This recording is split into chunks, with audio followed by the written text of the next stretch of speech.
Hello everyone, this is Jitesh Parmar back again with a new chapter in Vikas Golden Grammar Unit 10, Class 3 Unit 10 Opposites।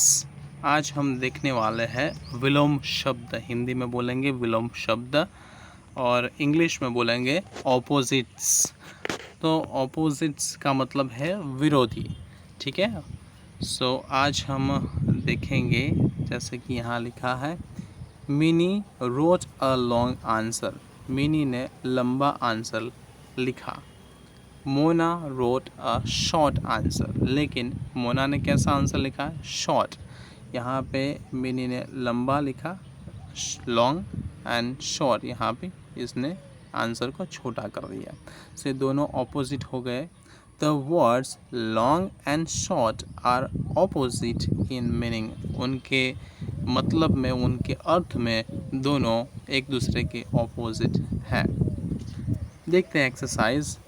Right the words in column A with their opposites in column B. अभी column A यहाँ पे देख सकते हैं और column B भी है।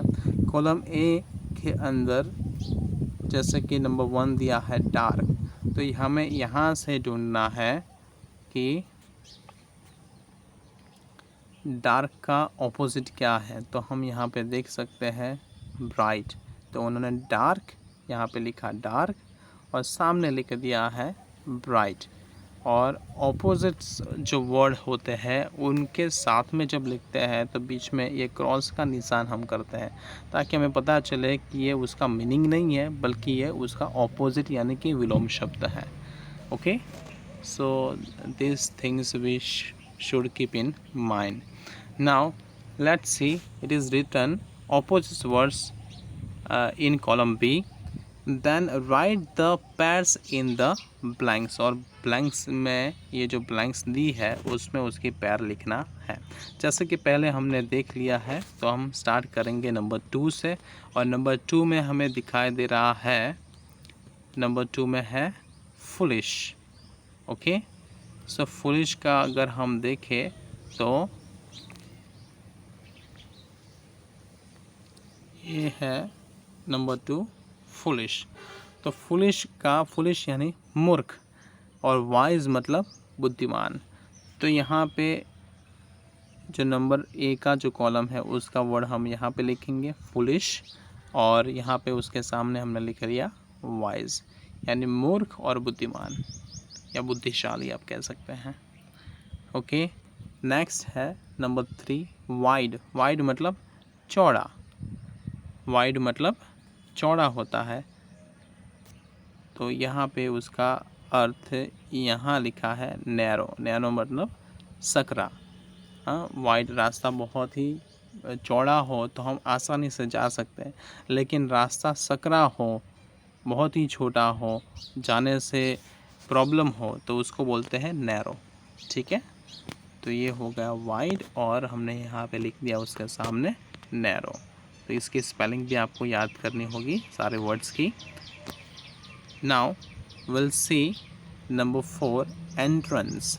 Entrance मतलब हमारा घर का जो प्रवेश द्वार हो, घर का हो या बस का हो, व्हीकल का हो, एंट्रेंस। ठीक है, तो एंट्रेंस यानी प्रवेश द्वार। तो यहाँ पे उसके सामने हम देखते हैं कि कॉलम बी से हमें मिलता है एग्ज़िट। एग्ज़िट मतलब जाने का, बाहर जाने का रास्ता। वो प्रवेश द्वार जहाँ से हम प्रवेश करते हैं, एग्ज़िट जहाँ से हम बाहर जाते हैं। Okay, now let's see number 5th one shallow. Shallow का मतलब है छिछरा, जिसकी गहराई बहुत ज़्यादा ना हो।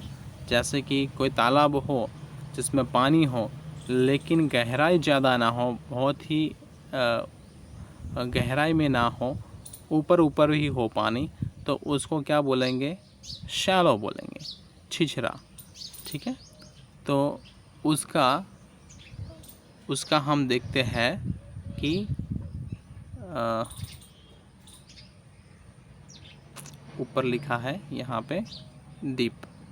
ओके, सो हमने यहाँ पे देखा शैलो और यहाँ पे हमने लिख दिया DEEP, डीप, डीप यानी गहरा। Now will C next one. Next one says number 6 says proud. Proud का मतलब है गर्व होना, अभिमान करना। ओके, अभिमान होना। तो यहाँ पे हम देखें कि जो अगर उसके एक एग्जांपल देखें कि जो पीकॉक है उसको अपना रंग रूप का बहुत अभिमान है, तो वैसे उसका ऑपोजिट हमें देखना है। तो उसका ऑपोजिट क्या होगा? हम्बल होगा। क्या होगा? हम्बल। तो हम यहाँ पे देखते हैं, ये यहाँ लिखा है HUMBLE, हम्बल। हम्बल यानी नम्र होना, जिसमें अभिमान ना हो उसको बोलेंगे हम्बल। जिसमें अभिमान हो उसको बोलेंगे हम, क्या बोलेंगे? प्राउड। नाउ नंबर 7 देखते हैं। नंबर 7 में लिखा है चीप, CHEAP, चीप। चीप का मतलब है सस्ता, लेकिन उसका ऑपोजिट वर्ड है कॉस्टली। कॉस्टली यानी बहुत ही महंगा, है ना। आप एक्सपेंसिव भी कह सकते हैं, लेकिन यहाँ पे कॉस्टली दिया है, इसलिए हम चीप के सामने क्या लिखेंगे? कॉस्टली। ठीक है, ओके। नेक्स्ट देखेंगे हम। नेक्स्ट वन है नंबर 8 वेल्दी। ओके, सो वेल्दी मतलब तंदुरुस्त होना या संपत्ति ज़्यादा होना। ओके, सो यहाँ पे हम देखेंगे उसका ऑपोजिट वर्ड, और ऑपोजिट वर्ड यहाँ पे दिया है पुअर। पुअर यानी गरीब, जिसके पास पैसे ना हो, ऐसा। तो ये यहाँ पे हमें मिलता है। तो हमने ये दोनों वर्ड यहाँ पे लिख लिए हैं, वेल्दी एंड पुअर। संपत्तिवान, अगर शरीर की तंदुरुस्ती की बात करें अच्छी, तो वेल्थ कहते हैं, और अगर हम संपत्ति की बात करते हैं तो भी उसको वेल्थी कहते हैं। तो यहाँ पे पुअर लिखा है, तो यहाँ पे संपत्ति की बात कर रहे हैं। ओके, धनवान की बात कर रहे हैं। Now let's see number 9। Number 9 देखते हैं अराइवल। अराइवल का मतलब है आ पहुँचना। और डिपार्चर, यहाँ पे देखते हैं डिपार्चर। डिपार्चर का मतलब होता है वहाँ से चले जाना। अभी ये कहाँ पे हमें देखने को मिलता है? ये हमें बस स्टैंड में, या तो फिर एरोप्लेन में जब हम ट्रैवलिंग करते हैं, उस समय में हम जब वेटिंग करते हैं हमारे प्लेन के लिए, तो वहाँ पे एक बोर्ड लगाया हुआ होता है। तो वहाँ हम पाते हैं कि अराइवल, कि आपकी गाड़ी या तो फिर आपका प्लेन आ गया है, और डिपार्चर कि उसके उड़ने का टाइम या जाने का टाइम, डिपार्चर टाइम वहाँ पे हमें दिखा देता है। Okay, so now will see number 10। Number 10 में दिखा देता है ईजी। ईजी मतलब आसान, और आसान हम देखेंगे कि आसान है तो सामने क्या आएगा? तो आसान, तो भारी, तो भारी को इंग्लिश में क्या बोलते हैं? डिफ़िकल्ट। ओके, तो हम यहाँ पे पाते हैं डिफ़िकल्ट। ओके, सो ये सारे स्पेलिंग्स आपको लर्न करना है, और आपकी जो टेक्स्ट बुक है उसमें आपको लिखना है।